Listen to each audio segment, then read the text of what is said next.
امام ابن سیرین کپڑے کا کام کرتے تھے. انہی کے علاقے، انہی کے گاؤں سے سٹا ہوا دوسرا گاؤں تھا، وہاں ایک بیوہ عورت رہتی تھی. اور سنیے نوجوانوں تمہارے لیے واقعہ، وہاں ایک بیوہ رہتی تھی، جوانی میں ہی اس کا شوہر انتقال کر گیا تھا. اس کی لونڈیوں کو، اس کی خادماؤں کو اپنی مالکن کی نیت بد کا پتہ تھا کہ ہماری مالکن بد چلن ہے، بیڈ کریکٹر ہے، معلوم ہے. اس بیوہ عورت نے اپنی لونڈی، اپنی باندی سے یہ کہہ دیا تھا اگر کوئی نوجوان اور خوبصورت لڑکا تمہیں دکھائی دے تو اس کو کسی طرح میرے گھر تک پہنچاؤ. تو اس لونڈی نے امام ابن سیرین کا نام پیش کر دیا. بڑے خوبصورت ہیں، بزرگ ہیں. بزرگ کا مطلب یہ نہیں ہوتا کہ بڈھا ہو.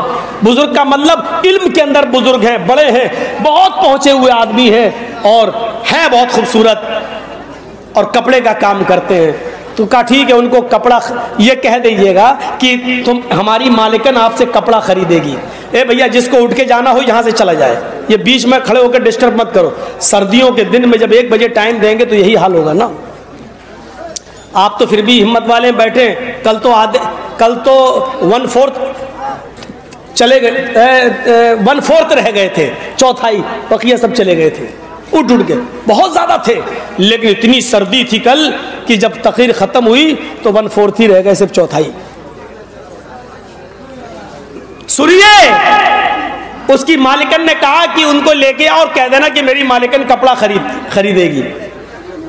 امام ابن سیرین جب اس گاؤں سے گزرے تو اس بیوہ کی خادمہ نے، باندی نے کہا کہ ہماری مالکن آپ سے کپڑا خریدے گی، وہ آپ کو بلا رہی ہے اپنے گھر کے اندر. یہ جاتے ہیں کہ چلو کپڑا خریدنا تو اچھی بات ہے، چلے میں تو کپڑا بیچتا ہی ہوں. چلے گئے، گھر آ گیا، دروازہ کھولا. باندی نے، لونڈی نے کہا دیکھیے میری مالکن ہے، ان کے کمرے میں میری انٹری نہیں ہے، آپ جائیے، میں یہیں تک ہوں. انہوں نے دوسرا دروازہ کھولا، آواز آئی آ جاؤ. دوسرا دروازے کے اندر بھی چلے گئے، دیکھا ایک اور دروازہ ہے، کہا اس کو کھٹکھٹایا، کہا آ جائیے اندر. انہوں نے اس کو بھی کھولا. اندر خوبصورت عورت سیکسی کپڑے پہنے ہوئے بیٹھی ہوئی. یہ اپنے کپڑے کی گٹری کھولتے ہیں، جی بتائیے میں اور کون سا دکھاؤں. اس کی طرف دیکھ ہی نہیں رہے ہیں. نیک آدمی سیدھے سادے، ہاں یہ دیکھیے. اب وہ دیکھ کے کہتی ہٹاؤ نا، ارے سنو نا. دل لگی کی باتیں کرنے لگی. اور یہ بیچارے کپڑے کی گٹری کھولتے تھک گئے. اس نے کہا ارے بند کرو، جتنے کا تمہارا کپڑا ہے اس سے زیادہ میں تمہیں پیسہ دے دوں گی. تو کہیں کیا مطلب ہے؟ تو ڈائریکٹ بولتی ادنو منی، میرے قریب آئیے. اشارہ ہے میرے ساتھ مجامعت کیجئے. اور وہ ہاتھ پکڑ کے کھینچنے لگی. ہٹ. انہوں نے کہا دیکھو میں شور کر دوں، لڑکیوں کے پاس یہی ایک چارہ ہے، میں شور ابھی کر دوں گی پھر کیا ہوگا. بڑے عجیب ہو، یہ مرد کی ذات بھی بڑی عجیب ہے. عورت اور مرد میں اگر لڑائی ہو جائے راستے میں، اور مرد اگر کسی عورت کو مار دے تو کیا کہیں گے؟ بڑا ظالم مرد ہے. ایک لڑکی کو مار رہا ہے اور لڑکی کسی مرد کو مار دے تب بھی کیا کہیں گے؟ ضرور اس کمینے نے کچھ کیا ہوگا تبھی مارا ہے. دونوں صورتوں میں بیچارہ مرد ہی پستا ہے ہر حال میں. یہی حال وہاں تھا، کیا کریں؟ اس نے کہا قریب آئیے نا. اب اتنی جلدی بھاگے کیسے؟ یہ شور کرنے کے لیے تیار. ان کے دماغ میں ایک آئیڈیا آیا. صفت الصفہ میں علامہ ابن قیم نے نقل کیا. ان کے دماغ میں ایک آئیڈیا آیا، کہنے لگے اچھا ٹھیک ہے تم جو چاہتی ہو وہ میں پورا کرنے کے لیے تیار ہوں، لیکن مجھے بہت سخت قضاء حاجت کی ضرورت ہے، لیٹرین لگ رہی ہے، مجھے پائخانے کی ضرورت ہے، لیٹرین کی. وہ مجھے بتائیے کہاں ہے؟ اس نے کہا ایسے جائیے اوپر، اور اوپر جا کر آپ لیفٹ میں چلے جائیے، وہاں لیٹرین بنی ہوئی ہے، جائیے فارغ ہو کے آئیے. یہ جاتے ہیں تو کیا دیکھتے ہیں, لیٹرین تو بنی ہے, لیٹرین کے بغل میں ہی باتھ روم یعنی غسل خانہ بھی ہے, اور غسل خانے ہی کے ساتھ کچن بنا ہوا ہے, اور کچن سے ایک نالی نکلی ہوئی ہے, نالی. بس یہ اسی نالی کے پاس بیٹھ گئے اور دیکھا کہ بہت گندی نالی ہے, اور اس کے اندر کالی کالی جو گندگی ہوتی ہے نالی کی وہ ٹھیک ہے. انہوں نے کہا میرا مقصد ہو گیا. انہوں نے ڈالا ہاتھ اس نالی میں اور نکالی نالی کی گندگی اور کپڑوں پہ ملنا شروع کر دیا, اور وہی گندگی لے کر اپنے منہ پہ اور آ گئے اسی حال میں نیچے. اس عورت کے پاس کس کا موبائل ہے بھیا؟ موبائل یا تو بند کرو بھیا. کون افتخار عالم ہے, ان کا فون آ رہا ہے بھیا آپ کے پاس. گندگی لگا. اب وہ اس کے پاس آئے, چلو کہاں کرنا ہے تمہارے ساتھ غلط کام, چلو. وہ کہتے ہیں دور ہٹ ہٹ ہٹ ہے, یہ کیا ہٹ, نہ بتاؤ کہاں ہے. وہ ہٹ رہی ہے, جلدی سے کپڑے کی کٹری اٹھائی اور بھاگے. فخرج ہاربا, یہ الفاظ صفت و صفوا کے, بھاگتے ہوئے نکلے اور سیدھے اپنے گاؤں میں آئے. کنواں جہاں دیکھا وہیں پر اٹھ کے انہوں نے منہ ہاتھ دھویا اور سیدھے گھر پہنچے. ان کی بیوی نے کہا یہ کیا حالت بنائی؟ پورا واقعہ سنایا. بیوی خوش ہوئی, اللہ کا شکر ہے آپ نے بچا لیا اپنے آپ کو. بیوی تو خوش ہوگی ہی, آپ نے بچایا, اللہ نے بچا دیا آپ کو. کیا لوگ تھے, نوجوان تھے, خوبصورت عورت تھی, بلا رہی ہے, دعوت دے رہی ہے, آؤ. اور اپنے آپ کو زنا سے بچانے کے لیے نالی کی گندگی انہوں نے اپنے جسم پر مل لی, چہرے پہ مل لی, لیکن اپنے آپ کو گناہ سے بچا لیا. اور وہ عورت زندگی بھر نفرت کر, ہٹ اس سے نہیں ملیں گے, بڑا گندا ہے, ہٹ ہٹ. والذین هم لفروجہم حافظون, جو اپنی شرمگاہوں کی حفاظت کرتے ہیں. یہ مومن بھی کامیاب, معاف کیجئے گا, مومن تو ہیں, مسلمان تو ہیں, لیکن کامیاب نہیں ہیں. کامیابی کے لکشن یہ ہیں, نمازوں میں خشوع اور خضوع برتا جائے, لغویات سے دور رہا جائے, زکوٰۃ کی پوری ادائیگی کی جائے, اور شرمگاہ کی حفاظت کی جائے. ایک اور واقعہ سنیے, اور یہ واقعہ تو بخاری کے اندر ہے, کوئی ایسی ویسی کتاب کے اندر نہیں, بخاری کے اندر. ایک صحابی ہیں, اسلام لاتے ہیں. اسلام اشہد ان لا الہ الا اللہ واشہد ان محمدا عبدہ ورسولہ, کلمہ پڑھتے ہیں اور مسلمان ہو جاتے ہیں. نام ہے ان کا مرثد ابن ابی مرثد غنوی, نام ہے ان کا مرثد ابن ابی مرثد غنوی. اسلام لاتے ہیں, کلمہ پڑھ کر مسلمان ہوتے ہیں. ابھی اللہ کے نبی کی ہاتھ پر ہاتھ رکھ کر اسلام قبول کیا, کلمہ پڑھا. ادھر اذان کی آواز آتی ہے, حی علی الصلاۃ حی علی الفلاح. اذان کی آواز سن کر مسجد کے اندر داخل ہوتے ہیں. اللہ کے نبی نماز پڑھاتے ہیں.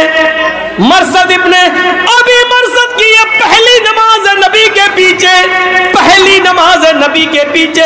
سلام پھیرتے ہیں, مرثد ابن ابی مرثد کھڑے ہو جاتے ہیں, اے اللہ کے نبی اسلام تو قبول کر لیا ہے میں نے, اور آپ نے فرمایا اسلام قبول کرنے کے بعد سارے گناہ معاف ہو جاتے ہیں, تو اب تک میرے جتنے گناہ تھے اللہ کے نبی معاف ہو گئے ہوں گے.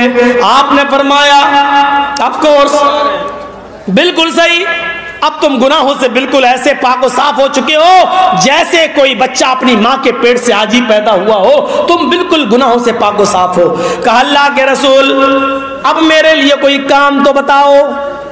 اسلام تو لے آیا, ابھی تک تو ادھر ادھر جگاڑ لگا کے کچھ نہ کچھ پیسہ کما کر میں کھانا پینا حاصل کر لیتا تھا, لیکن اب تو اسلام لے آیا ہوں, اب مجھے کوئی حلال بزنس بتاؤ, حلال تجارت بتاؤ, اب میں کیا کام کروں. اللہ کے نبی فرماتے ہیں اے مرثد اس سے پہلے تم کیا کرتے تھے؟ حضرت مرثد نے جواب دیا اللہ کے نبی چوری کرتا تھا. اچھا چوری کرتے تھے, ہاں, تب تو تم تالا توڑنے میں بڑے ماہر ہو گئے.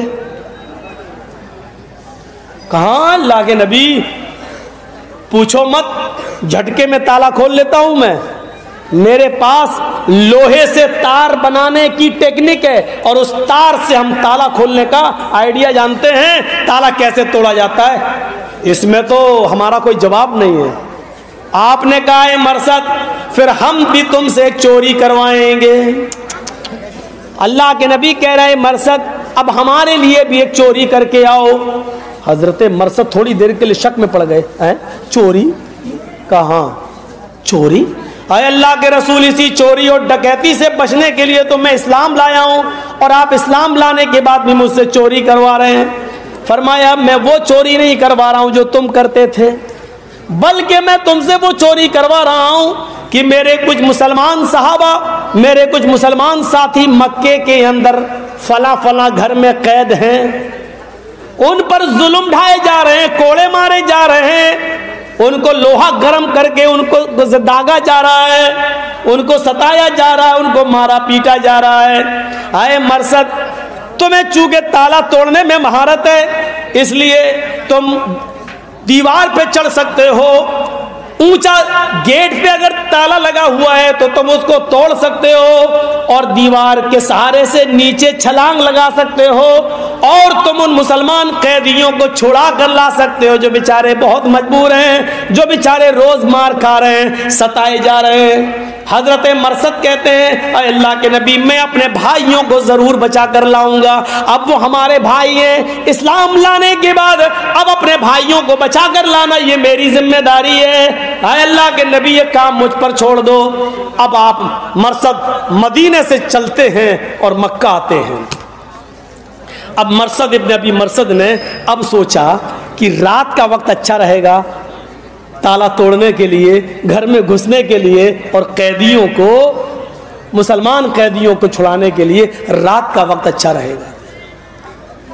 رات جب بالکل اندھیری ہو گئی، پوری اندھیری طریقے سے چھا گئی، تب یہ نکلتے ہیں اور جس جگہ روم تھا، کمرہ تھا بیابان صحرا جنگل میں جہاں ان قیدیوں کو رکھا گیا تھا، حضرت مرثد وہیں پہنچ جاتے ہیں اور بالکل اس گھر کے قریب ہو جاتے ہیں۔ کیا دیکھتے ہیں کہ کوئی آ رہا ہے، رک جاتے ہیں۔ اس عورت نے بھی دیکھا اس گھر کے پاس کوئی کھڑا ہے، یہ بھی قریب آتی ہے۔ مرثد اس کا انتظار کرتے ہیں کہ یہ گزر جائے، لیکن مرثد کو نظر آیا یہ کوئی آدمی نہیں ہے، کوئی عورت ہے جو رات کے اندھیرے میں چلی آ رہی ہے۔ جیسے وہ تھوڑا سا اور قریب آتی ہے، حضرت مرثد اس کو پہچان جاتے ہیں کہ یہ تو میری گرل فرینڈ رہ چکی ہے، یہ تو میری دوست رہ چکی ہے، اس کے ساتھ تو میں نے بڑی رنگ رلیاں منائی ہیں جب میں حالت کفر میں تھا، یہ تو میری محبوبہ رہ چکی ہے۔ ہم اپنے موجودہ زمانے کے لحاظ سے جملے بول رہے ہیں، یہ تو میری ڈارلنگ رہ چکی ہے، میری محبوبہ رہ چکی ہے۔ اور وہ بھی پہچان گئی، کہتی ہے مرثد تم؟ مرثد نے کہا یا ناق تو؟ دونوں ملتے ہیں، الناق نے ہاتھ پکڑ لیا، اے مرثد زمانہ ہو گیا، کتنے سال گزر گئے، میں تمہاری محبت کو تڑپ گئی ہوں، تمہاری محبت سے ناشنا ہو چکی ہوں، چلو آؤ آؤ ہمارے پاس سارے انتظام ہیں، گھر میں میں اکیلی ہوں، تمہیں کوئی ٹچ بھی کرنے والا نہیں ہے، آؤ ہم دونوں پرانی یادیں تازہ کریں اور ایک دوسرے کے دل میں سما جائیں، چلو آؤ۔ مرثد اسلام لا چکے ہیں۔ اللہ کے نبی صلی اللہ علیہ وسلم نے فرمایا کہ اے مرثد اب تک تم نے جتنے گناہ کیے سب معاف۔ مرثد نے کہا تھا اللہ کے نبی اب آج کے بعد اگر کوئی گناہ ہو جائے تو، اللہ کے نبی نے اسی مسجد میں کہا تھا کہ اللہ آج کے بعد تمہیں گناہ کی توفیق ہی نہیں دے گا۔ مرثد نے دیکھا کہ الناق میرا ہاتھ پکڑے ہوئے ہے اور مجھے برائی کے لیے کھینچ رہی ہے اور تنہائی کی وہ یادیں پھر تازہ کرنا چاہتی ہے، لیکن میں اسلام لا چکا ہوں اور یہ میرے لیے ابھی حلال نہیں ہے، یہ میری بیوی نہیں ہے، عورت ہے اور اس نے میرا دائنا ہاتھ پکڑ لیا ہے, کھینچ رہی ہے. ایک حرام عورت میرا دائنا ہاتھ پکڑے ہوئے اور یہ ہاتھ جناب محمد رسول اللہ کے ہاتھ کو چھو چکا ہے. اے مرصد, یہ تیری کیسی غیرت ہے؟ نبی اکرم صلی اللہ علیہ وسلم کے ہاتھ کو ٹچ کرنے کے بعد, نبی اکرم سے مصافحہ کرنے کے بعد ایک حرام عورت کے ہاتھ میں تو نے ہاتھ کیسے دے دیا؟ مرصد نے وہ ہاتھ پکڑا اور عناق کے ہاتھ کو جھڑک دیا اور کہنے لگے, اے عناق دور ہو جا مجھ سے, اے عناق چلی جا یہاں سے, میرے ان ہاتھوں کو چھونے کی کوشش مت کر. اے عناق, ان ہاتھوں نے جناب محمد رسول اللہ کے ہاتھوں کو چھو لیا ہے, اب یہ کسی حرام چیز کو نہیں پکڑ سکتے ہیں, یہ کسی حرام چیز کو نہیں چھو سکتے ہیں. عناق کہتی ہے, اچھا اسلام لا چکے ہو؟ ہاں. آئے مرصد, ابھی تک نہیں دیکھا تھا, صبر تھا مجھے, جب دیکھ چکی تو اب صبر کا پیمانہ لبریز ہو چکا ہے, آج کی رات تجھے میرے ساتھ گزارنا ہی پڑے گا. مرصد کا چہرہ اپنی طرف گھمایا, میری آنکھوں میں آنکھیں ڈالو. آئے مرصد, کیا میرا حسن مٹ گیا؟ کیا میری جوانی ختم ہو گئی؟ کیا میرے اندر وہ شرارت موجود رہی ہے جو اس سے پہلے تم دیکھ چکے ہو؟ آئے مرصد, کیوں میری جوانی کو تڑپا رہے ہو؟ مرصد نے اپنی آنکھیں گھما لی اور کہا, عناق اب میں تجھے دیکھ بھی نہیں سکتا کیونکہ میری آنکھوں نے جناب محمد رسول اللہ کے چہرے کو دیکھ لیا ہے, اب یہ کسی حرام عورت کو نہیں دیکھ سکتے ہیں. آئے عناق, ہٹا لے اپنے آپ کو مجھ سے دور کر لے, مجھے گناہ کرنے پر مجبور مت کر. میں نے محمد رسول اللہ سے وعدہ کیا ہے اور اللہ کے رسول نے بھی بھری محفل میں مسجد میں کہا تھا کہ آج کے بعد اللہ تمہیں گناہ کی توفیق نہیں دے گا. عناق کہتی ہے, تو پھر میں شور مچاتی ہوں.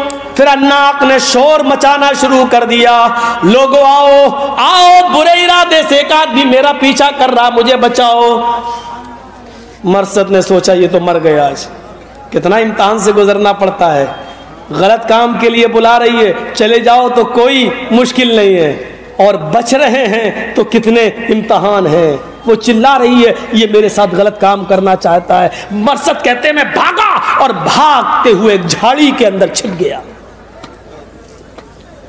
کچھ دیر کے بعد میں نے دیکھا کہ کچھ لوگ ڈھونڈتے ہوئے جھاڑی کے پاس بھی آ گئے. اس جھاڑی کے اوپر ایک پہاڑی تھی, وہ اس پہاڑی کے اوپر کھڑے ہیں اور اللہ کی قسم میں ان کے نیچے, اس پہاڑی کے نیچے میں کھڑا ہوں. مجھے درخت کے کچھ پتوں نے چھپا لیا ہے, وہ مجھے دیکھ نہیں پا رہے ہیں. مرصد ابن ابی مرصد کہتے ہیں, بخاری کی روایت موجود ہے, اسی میں سے ایک کافر کو وہیں پیشاب لگا اور اس نے اس پہاڑی کے اوپر سے پیشاب کرنا شروع کر دیا. اللہ کی قسم, وہ آدمی, وہ کافر اوپر کی پہاڑی سے پیشاب کر رہا تھا اور اس کے پیشاب کی دھار درخت کے پتوں کو چھوتے ہوئے میرے سر کے اوپر گر رہی تھی, لیکن میں ٹچ سے مس نہیں ہو رہا تھا. اگر ٹچ سے مس بھی ہوا تو یہ پتے ہل جائیں گے, اور اگر درخت کے پتے ہلے تو اوپر کافروں کو شک ہو جائے گا کہ میں یہاں چھپا ہوا ہوں. ان کا پیشاب میرے سر کے اوپر آ رہا تھا لیکن میں ٹچ سے مس نہیں ہوا. تھوڑی دیر کے بعد مجھے محسوس ہوا کہ اب یہاں کوئی نہیں ہے. تھوڑی اور رات گزر گئی اور مجھے یقین ہو گیا وہ سب لوگ چلے گئے اور عناق بھی چلی گئی. تو پھر میں اپنے مقصد کے لیے نکلا. میں نے لوہے کا تار بنایا تھا, میں نے اسی سے تالا توڑا, میں اندر داخل ہوا اور اپنے کچھ مسلمان ساتھیوں کو, صحابیوں کو میں چھڑا کر لے آیا. جب میں مدینہ آیا تو مجھے دیکھ کر اللہ کے رسول بہت خوش ہوئے, لیکن یہاں ایک اور امتحان میرے اوپر. مجھے عناق سے بہت زیادہ محبت تھی, عناق نے بھی مجھے بہت زیادہ خوشی دی تھی جب میں اس سے تنہائی میں ملتا تھا. میں نے سوچا کہ اللہ کے رسول سے اجازت لے لیں گے اور اللہ کے رسول مجھے عناق کے ساتھ نکاح کرنے کی, شادی کرنے کی اجازت دے دیں گے. جب میں اللہ کے نبی کے پاس آیا اور پورا واقعہ میں نے بیان کیا, اللہ کے رسول, اس نے میرا ہاتھ پکڑا, میں نے ہاتھ ٹھکرایا, میں نے کہا میرے ہاتھوں نے محمد رسول اللہ کے ہاتھ کو چھو لیا ہے, اب میں حرام عورت کو نہیں چھو سکتا. اس نے میری آنکھوں میں آنکھیں ڈالی, میں نے چہرہ پھیر لیا. اے اللہ کے نبی, میں نے اس سے کہا کہ میں میری آنکھوں نے اب محمد رسول اللہ کے چہرے کا دیدار کر لیا ہے، اب میں کسی حرام عورت کو نہیں دیکھ سکتا۔ پھر وہ چیخی چلائی، میں چھپا، بھاگا، چھپا، پیشاب آیا پھر بھی میں ہلا نہیں، پھر میں ان کو قید سے چھڑا کر لایا۔ آپ نے کہا اللہ تمہیں جزائے خیر دے، اللہ تمہیں جزائے خیر دے۔ پھر میں نے کہا اللہ کے رسول ایک گزارش ہے۔ فرمایا کیا؟ اے اللہ کے نبی اگر آپ کی اجازت ہو تو اناق سے میں نکاح کر لوں۔ اے اللہ کے نبی اگر آپ کی اجازت ہو تو اناق سے میں شادی کر لوں، اناق کو میں اپنی بیوی بنا لوں اور میں اس کو نکاح کا پیغام دے دوں۔ اے اللہ کے رسول شادی کرنا تو کوئی بری چیز نہیں ہے، نکاح کرنا تو کوئی بری چیز نہیں ہے، میں اس سے کو نکاح کر کے اپنی بیوی بنانا چاہتا ہوں۔ اللہ کے نبی فرماتے ہیں آئے مرثد اسلام لانے کے بعد، کلمہ پڑھنے کے بعد، میرے اوپر ایمان لانے کے بعد اب اناق کے بارے میں سوچنا بھی تمہارے لیے حرام ہے۔ وہ ایک تو کافر ہے اور دوسری اس کے اندر برائی ہے کہ وہ بد چلن ہے، بد کردار ہے، اور کسی مومن کے لیے جائز نہیں کہ وہ کسی بد چلن عورت سے کوئی رابطہ رکھے یا اس کے ساتھ نکاح کرے، یہ اجازت تمہارے لیے بالکل نہیں ہے۔ اللہ کے رسول نے مرثد ابن ابی مرثد کو اناق کے ساتھ نکاح کرنے کی اجازت نہیں دی۔ دیکھ رہے ہیں آپ کیسے گناہ سے بچتے تھے۔ ایک خوبصورت عورت بلا رہی ہے، جوان ہے، موقع بھی دے رہی ہے، رات کی تنہائی بھی موجود ہے اور کہہ بھی رہی ہے آؤ آج تنہائیاں مٹائیں اور دونوں ایک دوسرے کی پیاس مٹائیں، بجھائیں۔ لیکن مرثد ابن ابی مرثد کیا کہتے ہیں؟ اسلام لانے کے بعد، مومن ہو جانے کے بعد اب تیرا چہرہ دیکھنا، تجھے چھونا بھی میرے لیے حرام ہے۔ مومن کی صفت یہ ہوتی ہے، یہ مومن کی، یہی قرآن بیان کر رہا ہے والذین هم لفروجہم حافظون۔ مومن تو وہ ہیں، مسلمان تو وہ ہیں، وہ کامیاب ہو گئے جو اپنی شرمگاہ کی حفاظت کرتے ہیں، اپنی سطر کی اور اپنے شرمگاہ کی حفاظت کرنے والا مومن ہے، اپنی شرمگاہ کی حفاظت کرنے والا کامیاب مومن ہے۔ کہاں ہیں ہم؟ قیامت کے دن وہ آدمی عرش کے سائے میں ہوگا، قیامت کے دن وہ آدمی اللہ تعالیٰ کے عرش کے سائے میں ہوگا، جس دن اللہ کے عرش کے سائے کے علاوہ کوئی سایہ نہ ہوگا۔ ان میں ایک وہ آدمی بھی ہوگا جس کو کسی خوبصورت عورت نے، جس کو کسی نوجوان حسین و جمیل لڑکی نے برے کام کے لیے بلایا، وَطَلَبَتْهُ امْرَأَةٌ ذَاتَ مَنْصَبٍ وَجَمَالٍ فَقَالَ إِنِّي أَخَافُ اللَّهَ۔ جس کو کسی حسن و جمال کی پری نے، خوبصورت لڑکی نے برے کام کے لیے بلایا، آؤ میں تمہیں انویٹیشن دیتی ہوں، دعوت دے رہی ہوں، آؤ میرے ساتھ غلط کام کرو، اور اس نے کہہ دیا انی اخاف اللہ، دور بھاگ ہٹ جا یہاں سے، میں اللہ سے ڈرتا ہوں، اور اللہ کے خوف سے جس کو اس نے چھوڑ دیا ہو ایسا نوجوان قیامت کے دن اللہ کے عرش کے سائے میں ہوگا۔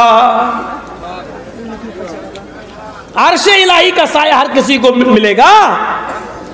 سورج 1 میل کے فاصلے پر ہوگا، تکون الشمس یوم القیامت کا مقدار میل، 1 میل کے فاصلے پر ہوگا سورج، جس کے اندر ابھی 1,40,00,000 ڈگری سینٹی گریڈ گرمی پائی جاتی ہے، یہ سورج قیامت کے دن اس کی ساری گرمی زمین پر پڑ رہی ہوگی۔ یہ سورج جس کے اندر جس کی مسافت آج کے زمانے میں 9,30,00,000 میل کی بلندی پر ہے، 9,30,00,000 میل کی بلندی پر ہے، تب اس کی گرمی مئی اور جون کے مہینے میں ہم برداشت نہیں کر پاتے ہیں۔ قیامت کے دن یہ سورج 9,30,00,000 نہیں، صرف 1 میل کے فاصلے پر ہوگا۔ 1 میل 9,30,00,000 نہیں، صرف 1 میل، گرمی اتنی ہی ہوگی اس کے اندر 1,40,00,000 ڈگری سینٹی گریڈ، وہ زمین کے اوپر پڑ رہی ہوگی، جسموں سے پسینہ نکل رہا ہوگا، اپنے عملوں کے مطابق لوگ پسینے میں ڈوبے ہوں گے، کوئی ٹخنوں کے برابر، کوئی ایڑی کے برابر، کوئی گھٹنے کے برابر، کوئی کمر کے برابر، کوئی کاندھے کے برابر، اور کچھ تو ایسے ہوں گے جو اسی میں ڈبکیاں مار رہے ہوں گے، اسی میں گوتے لگا رہے ہوں گے۔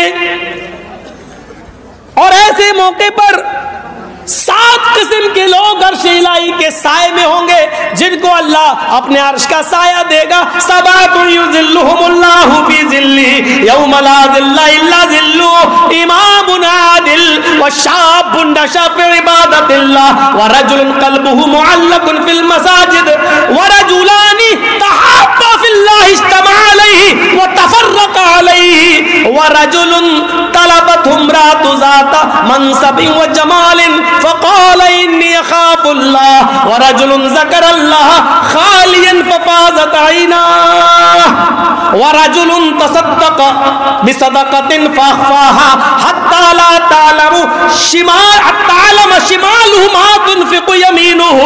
یہ 7 قسم کے لوگ قیامت کے دن عرش کے سائے میں ہوں گے. عدل و انصاف کرنے والا امیر جس نے کسی کے ساتھ بے انصافی نہیں کی ہوگی, ہمیشہ اللہ سے ڈرتا رہا ہوگا, عدل و انصاف سے کام لیا ہوگا, یہ آدمی عرش کے سائے میں ہوگا. دوسرا وہ نوجوان جو اللہ تعالیٰ کی عبادت میں لگا ہوا ہے, وشاب نشأ فی عبادت اللہ, نوجوان جو اللہ کی عبادت میں لگا ہوا ہے, ورجل قلبہ معلق فی المساجد, اور تیسرا وہ نوجوان جس کا دل مسجد میں لگا ہوا ہے. ظہر پڑھ کے آیا, عصر کی نماز کا وقت دماغ لگا رہا ہے, عصر پڑھ کے آیا, بار بار گھڑی دیکھ رہا مغرب کی نماز کب ہوگی, مغرب پڑھ کے آیا, عشاء کی اذان پر کان لگائے ہوئے عشاء کب ہوگی. جس کا دماغ مسجد میں لگا ہوا ہے, یہ نماز کا وقت نکل گیا تو اب دوسری نماز کب آئے گی. جس کا دماغ ہر وقت نماز کی طرف لگا ہوا ہے, تیسرا یہ نوجوان عرش کے سائے میں ہوگا. ورجلان تحابا فی اللہ اجتمعا علیہ وتفرقا علیہ, اور چوتھا وہ نوجوان عرش کے سائے میں ہوگا. میرے بھائیوں, وہ دو انسان جنہوں نے آپس میں محبت کی ہوگی تو اللہ کے لیے, اور کسی سے دشمنی کی ہوگی تو اللہ کے لیے, انہوں نے اپنے ذاتی فائدے کے لیے نہ تو دوستی کی ہوگی نہ دشمنی لی ہوگی, اللہ کے لیے دوستی اور اللہ ہی کے لیے دشمنی. اور پانچواں وہ نوجوان عرش کے سائے میں ہوگا جس کو رجل طلبت امرأۃ ذات منصب و جمال, جس کو خوبصورت لڑکی نے بلایا, برے کام کے لیے بلایا, واٹس ایپ سے بلایا, فون کر کے بلایا, موبائل پہ بول کے بلایا, ہو امی ابو شادی میں گئے, آؤ ممی پاپا سب ڈاکٹر کے پاس گئے, ہم گھر میں اکیلے ہیں. کسی کالج کی لڑکی نے بلایا, کسی ہینڈسم کسی اسمارٹ لڑکی نے بلایا, خوبصورت ذات منصب و جمال کا لفظ آیا حدیث میں, جو حشمت جاہو جلال والی, پیسے والی, دولت والی اور خوبصورت لڑکی جس کے پاس عیش و آرام کی چیزوں کی کمی نہ ہو, ایسی لڑکی نے کسی نوجوان کو غلط کام کی دعوت دی اور اس آدمی نے اس کی ٹھکرا دی.